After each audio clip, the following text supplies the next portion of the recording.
Am I audible, Prabhu? Yes, audible. Please start. Yes, Prabhu. Hare Krishna, Vadan Prabhu. ओम अज्ञानतिमिरान्धस्य ज्ञानञ्जनशलाकया चक्षुर्मिलितं येन तस्मै श्रीगुरुवे नमः। नमो विष्णुपदाय कृष्णपृष्ठाय भूतले श्रीमते भक्तिवेदान्त स्वामिनीति नाम्ने। नमस्ते सरस्वती देव गौरवाणी प्रचारणे निर्विशेष शून्यवादी पाश्चात्य। जय श्री कृष्ण चैतन्य प्रभु नित्यानंद श्री अद्वैत गदाधर श्रीवासादि गौर भक्तविंद। हरे कृष्ण कृष्ण कृष्ण हरे हरे, हरे राम राम राम हरे हरे। इस जापा सत में उपस्थित आप सभी वैष्णवजनों के चरणों में कोटि कोटि दंडवत प्रणाम। इस दास में ना वैसी क्षमता है ना योग्यता है कि मैं कुछ हरि के बारे में कुछ कह सकूं। लेकिन ये सब आप सबों की कृपा है और आशीर्वाद है, जिसके कारण मैं आप सभी भक्तों के बीच में बैठ बैठ पाता हूँ। और ना ऐसी कोई मेरे में क्षमता है, और मैं दीपक प्रभु को धन्यवाद करता हूँ कि उन्होंने मुझे इतना शुभ सेवा दिया है, ताकि मैं अपने आप का प्रिफिकेशन शुद्धिकरण कर सकूं। तो प्रभु ये आज का जो जापा टॉक है वो हिज ग्रेस अमला कृष्ण प्रभु द्वारा बोला गया है। ये है कृष्ण कथा, जिनकी जो अद्भुत शक्ति है ना उसके बारे में उन्होंने बहुत ही सुंदर तरीके से वर्णन किया हूँ। तो उसी वो लेक्चर काफी लंबा था, 1 सवा घंटा का था, तो उसमें कुछ अंश को मैं ले सका हूँ और उसी को दोहराने की मैं कोशिश करता हूँ। अगर इस क्रम में कोई गलती हो जाए तो इस दास को क्षमा कीजिएगा। तो प्रभु जी बता रहे थे कि कृष्ण कथा ऐसा है, ऐसा शुभ चीज है, इतनी अद्भुत शक्ति होती है इसमें कि अच्छे अच्छे व्यक्ति का हृदय को परिवर्तन कर सकता है। और इसका परिणाम भी बहुत शुभदायक होता है, उसकी हम लोग कल्पना भी नहीं कर सकते हैं। ऐसा होता है। और कहते हैं जहां पर ही भी कृष्ण कथा होती है वहां पर ही देवी देवता भी आते हैं और श्रवण करते हैं। हमें आप ये लगता है कि नहीं, हम स्वर्गलोक पहुंच जाएंगे तो बहुत आराम है, ऐसा कुछ भी नहीं है। स्वर्गलोक में सिर्फ भोग ही भोग है, वहां पर ही ऐसे हरि नाम हरि कथा भक्तों का संग नहीं मिलता है, बहुत रेयर होता है बोलते हैं। तो इसीलिए वो लोग देवता लोग भी तरसते हैं ऐसी कथा सुनने के लिए, ऐसे भक्तों का संग पाने के लिए। तो हम लोग बहुत फॉर्चुनेट हैं, कलयुग में तो जन्मे अनफॉर्चुनेट है, लेकिन बहुत ही फॉर्चुनेट है कि हमें इस्कॉन जैसी संस्था मिली, प्रपात का आशीर्वाद मिला है, आप जैसे वैष्णवों का संग मिला है। ये बहुत फॉर्चुनेट वाली बात है। तो वो कृष्ण कथा जब बोल रहे थे तो सबसे पहले उन्होंने रुक्मणी माता का उदाहरण दिया था। तो रुक्मणी माता जी ने कभी कृष्ण जी को देखा नहीं था, लेकिन यहाँ पर वो प्रभु बोलते हैं कि अगर हमको कृष्ण कथा सुनना भी है ना तो योग व्यक्ति से मतलब किसी अभक्त से नहीं, जो लक्ष्मी की चिंता करता हो वैसा नहीं, वैसे लोगों के मुंह से हमें कृष्ण कथा नहीं सुनना चाहिए, नहीं तो वो वैसे ही विषाक्त हो जाता है दूध। जिस दूध में सांप के विष गिर जाता है उस तरह से हो जाता है। तो इसलिए हमको अगर कृष्ण कथा किसी सुनना भी है तो किसी प्योर डिवोटी से किसी अच्छे भक्त से सुनना चाहिए, नहीं तो वो उल्टा रिएक्ट करता है। तो रुक्मणी माता का बोलते हैं रुक्मणी माता ने कभी भगवान श्री कृष्ण को देखा नहीं था, बस उन्होंने वैष्णवों से उनके बारे में सुना था। और सुन के इतना रम हो गई थी कि वो उनको अपना जीवन साथी बनाने के लिए बनाने का मन निश्चय कर लिया था। बहुत बाधाएं आई, उनके भाई ने बहुत बाधाएं की, लेकिन फाइनली उनका शादी उनके साथ हो गया। तो कृष्ण कथा में इतना इतना मतलब दम होता है कि कुछ भी असंभव चीज को संभव कर सकते हैं अपन।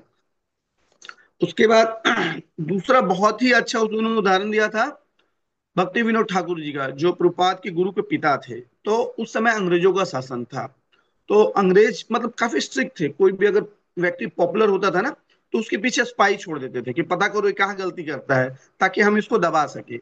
तो ऐसे ही हुआ, उन्होंने उनके पीछे छोड़ दिया एक। तो वो आराम से एक बंदा स्पाई था, तो उसके जाके उनके कक्षा में जाने लगा कि क्या बोलते क्या सुनाते हैं। तो इस हरि कथा में इतना दम था, वो सुनते सुनते सुनते सुनते बोला ये स्पाईगिरी जाने दो, मुझे जो पूरी दुनिया तलाश रही है एक सच्चे गुरु को, वो गुरु मिल गए हैं। कुछ दिन बाद ऐसा परिवर्तन हुआ, वो बाल उल मुड़ा के उनके भक्त बन गए, बोला भाड़ में जाए मेरी नौकरी, मेरे को कोई मतलब नहीं है, मुझे जो सच्चे गुरु की तलाश थी वो मिल गए। तो हर इतना है कृष्ण कथा में दम, इतना कह सकते हैं।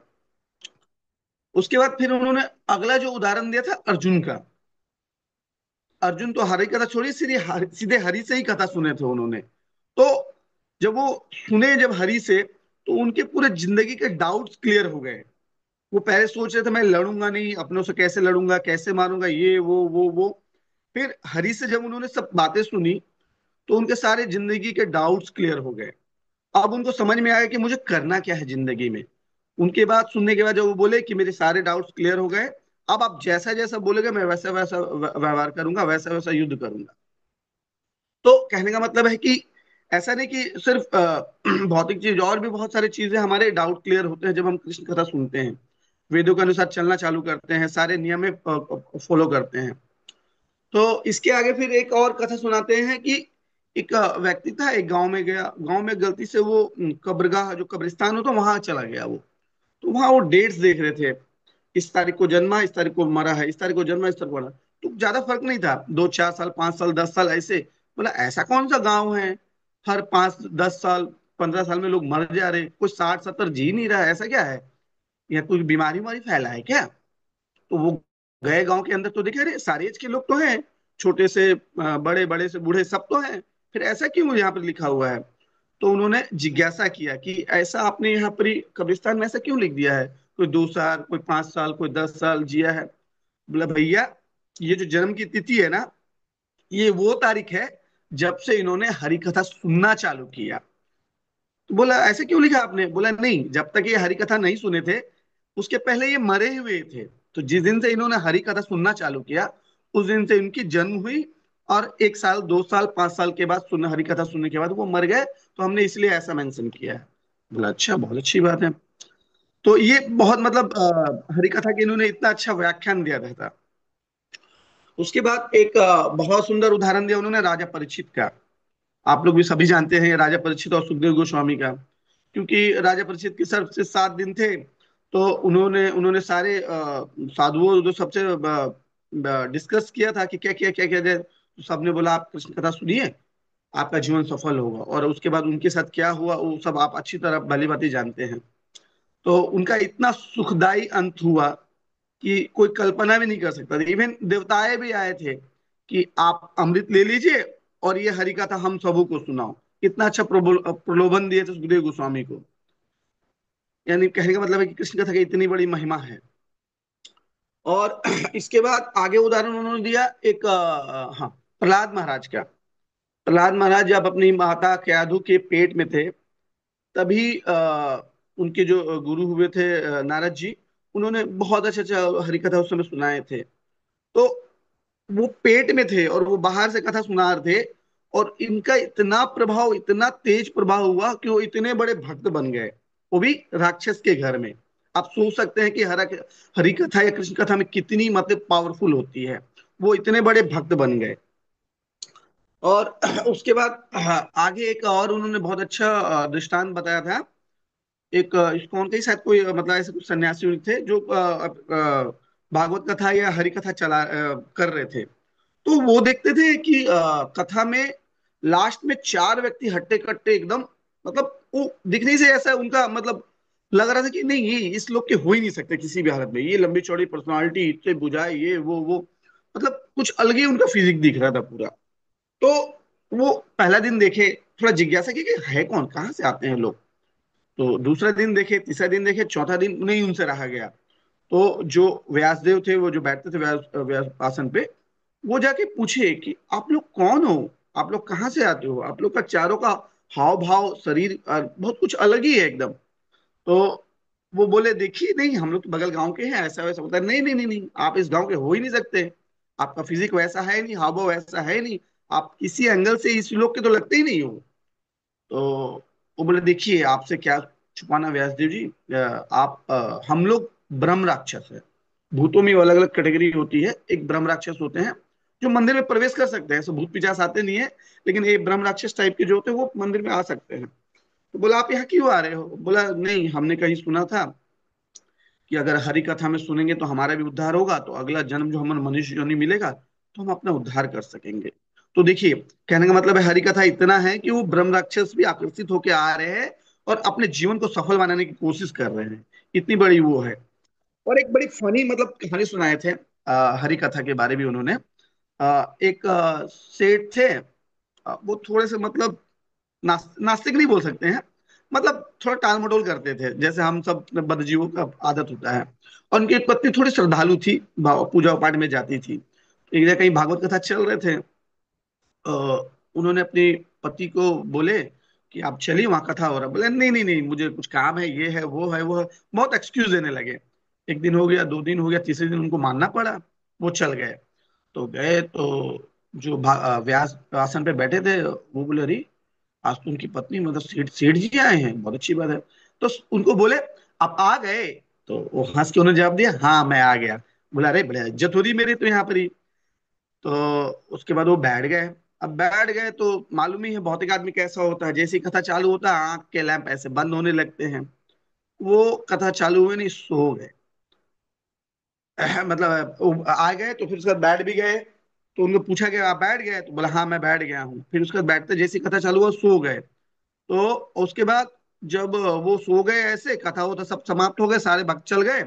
टेंट वाला आया, बोला उठिए, कथा होता सब समाप्त हो गया। तो उन्होंने आंख खोला, बोला, अरे हाँ कथा होता समाप्त हो गया, ठीक है। तो वो जाने लगे। तो टेंट वाला बोला, आप जा रहे हैं? बोला, हाँ मैं जा रहा हूँ। तो उन्होंने तीन ही चीज सीखा था, आप आ गए, बैठ गए, आप जा रहे हैं। तो ये तीन चीज सीखा, और कुछ सीखा ही नहीं उन्होंने पूरे भागवत कथा में। तो वापस गए तो उनकी पत्नी ने जिज्ञासा की, आपने क्या क्या सीखा? बोला, हाँ बहुत कुछ सीखा, ये वो। मैं गया तो उन्होंने व्यास देव ऐसे पूछा, आ गए, बैठ गए, और टेंट वाला पे लास्ट में बोला, आप जा रहे हैं क्या? तो बोला, ठीक है, आपने जो सीखा सीखा, आप इसी को गुरु मंत्र मान के रटिए। तो वो दिन भर रटे रटे रटे रटे रटे, दिन भर अपने काम उम से वापस आ गए, घर पे आए, खाने उन्हें खाए, सोने गए। तो अब नींद उनको आ नहीं रही है। कहते हैं हरि कथा का जब दिमाग में स्मरण हो जाता है तो ऐसी नींद नहीं आता है। तो बोला, एक काम कीजिए, आपको नींद नहीं आ रहा, आप ऐसे ही बोलते रहिए, आ गए, बैठ गए, जा रहे हो क्या?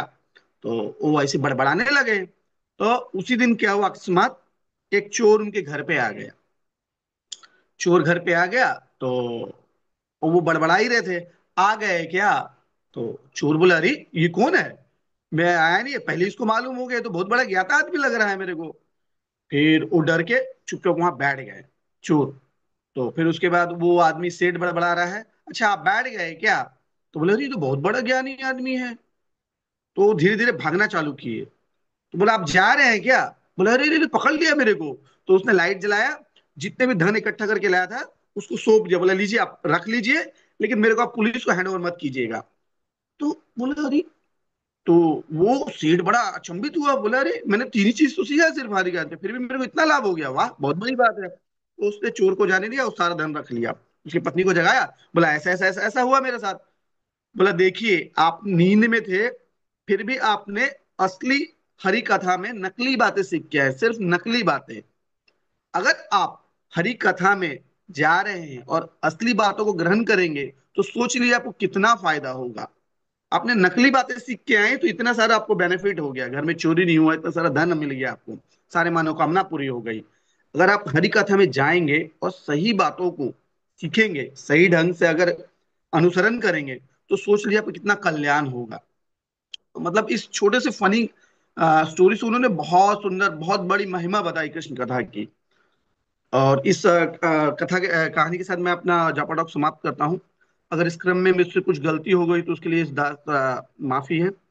जगत गुरु प्रभुपाद की जय। हरे कृष्णा।